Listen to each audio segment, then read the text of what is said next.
Hello listeners, I Shipra Mishra welcome you to Ensemble Daily News Analysis. Today's topic for discussion would be One Belt One Road, Reservation in India and Genetically Modified Crops. Now let's move on to our first topic, that is One Belt One Road.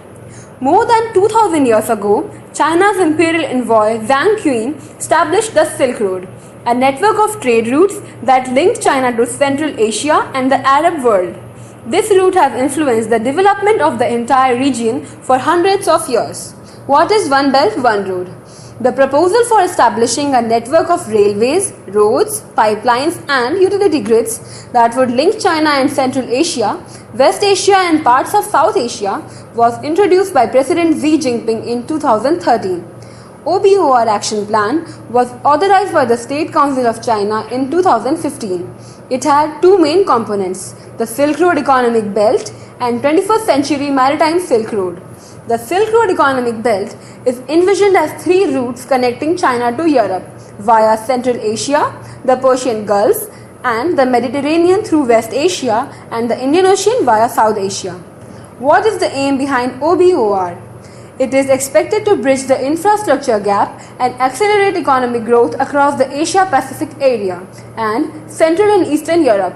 The initiative calls for the integration of the region into a cohesive economic area through increasing cultural exchange and broadening trade. The Maritime Silk Road is a complementary initiative aimed at investing and fostering collaboration in Southeast Asia, Oceania, and North Africa through several contiguous bodies of water, the South China Sea, the South Pacific Ocean, and wider ocean area. Who all are involved in OBOR?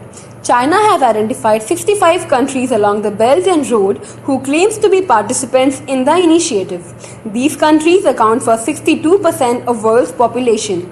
It is geographically structured along 6 corridors on the Maritime Silk Road, which are New Eurasian Land Bridge, Bangladesh-China-Myanmar Corridor, China-Mongolia-Russia Corridor, China-Pakistan Corridor, China-Central Asia-West Asia Corridor, Maritime Silk Road. India's stand on OBOR. India has chosen to not participate in the initiative yet. The main reason being India's opposition towards China-Pakistan Economic Corridor, making it the only South Asian country not joining. Since CPEC forms a part of OBOR and it passes through Indian territory, issues arise over sovereignty. After Nepal also joining the OBOR initiative in May 2017, pressure on India increases. If India does not participate in the Belt and Road initiative, something all our neighbors are positive about, we'll have them complaining about it.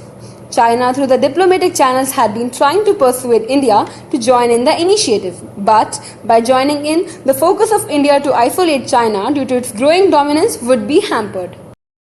Now we will move on to our next topic, that is reservation in India. Dr. Ambedkar, while providing equal opportunities for all citizens, socially and educationally backward, mentioned special provisions in the Constitution.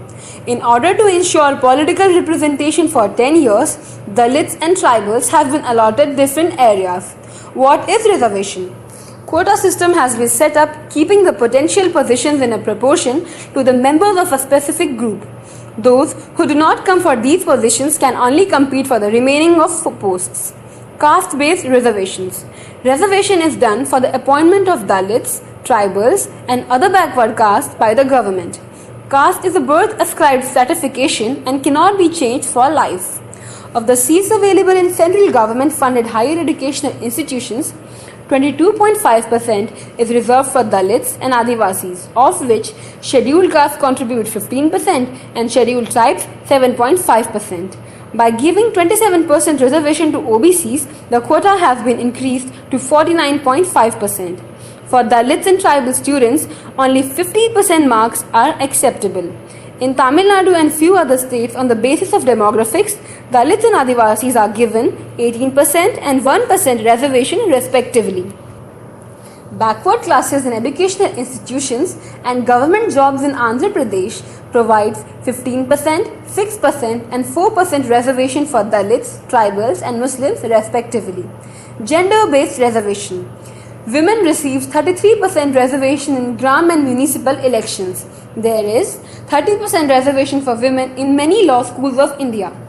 Women's Reservation Bill was passed on March 9, 2010 with majority of 186 members. Religion-based reservation. Religious minority education institutions recognized by UGC grants 30% reservation to Muslims. Other criteria for freedom fighters' sons, daughters and families. Physically handicapped, sports celebrities, seat reservation in public transport for senior citizens and physically handicapped, seats for NRIs in educational institutions. Purpose of government. For social and educational upliftment of Dalits and Adivasis, the provision of reservation was granted for a period of 5 years. Later, other sections were included and the period was extended for 10 years. Issue.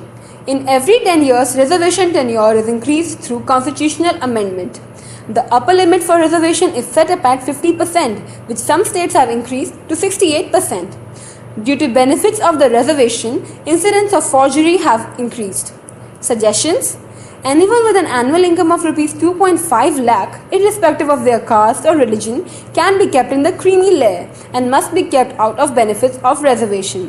Children of well-to-do families and officials must be kept out of it. The one with economic needs must be kept in mind while framing the policies. Now we will move on to the next topic of our discussion, that is genetically modified crops. What is genetically modified crops? Genetically modified crops are plants used in agriculture, the DNA of which has been modified using genetic engineering methods. The aim is to introduce a new trait to the plant which does not occur naturally in the species. For example, food crops include resistance to certain pests, diseases or environmental conditions, reduction of spoilage or resistance to chemical treatment. Non-food crops include production of pharmaceutical agents, biofuels and other industrially useful goods as well as for bioremediation. Arguments in favor of genetically modified crops. Better for the environment. Since GM requires much less chemicals to thrive, the impact on the environment is lessened.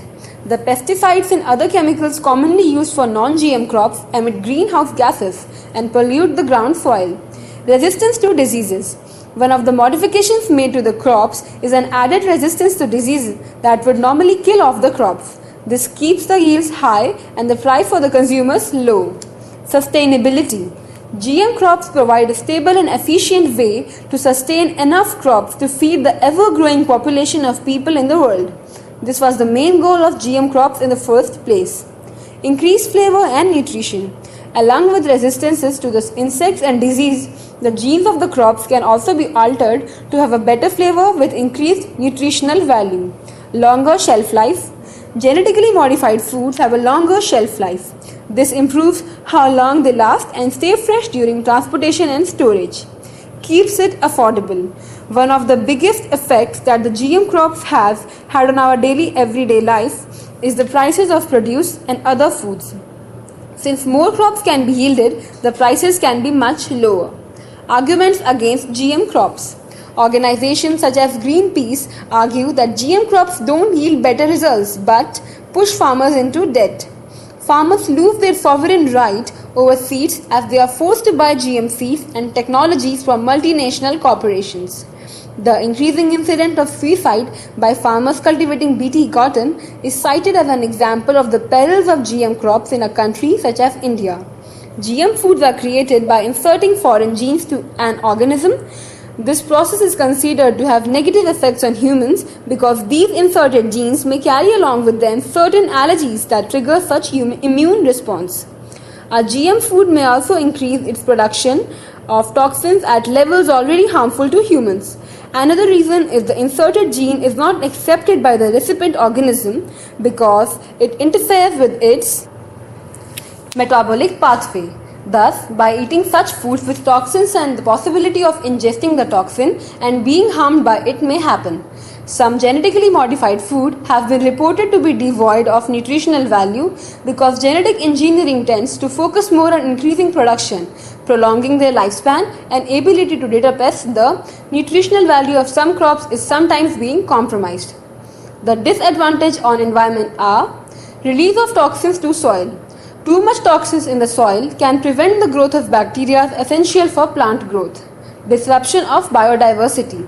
It disrupts the natural process of gene flow and leads GM crops to become weeds because they breed so rapidly and outcompete other crops. Controversies related to GM crops in India. India has the world's fourth largest GM crops average. The world order is USA, Brazil, Argentina, India. This rank is largely on the strength of BT cotton is only genetically modified crop allowed in the country.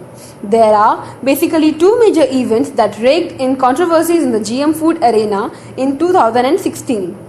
Government price interventions and litigation around the royalty or trade fee paid to Myco Monsanto by the local seed companies using this technology, a hold on BT mustard's field trials despite governments pushing on a vocal agenda on GM adoption in agriculture.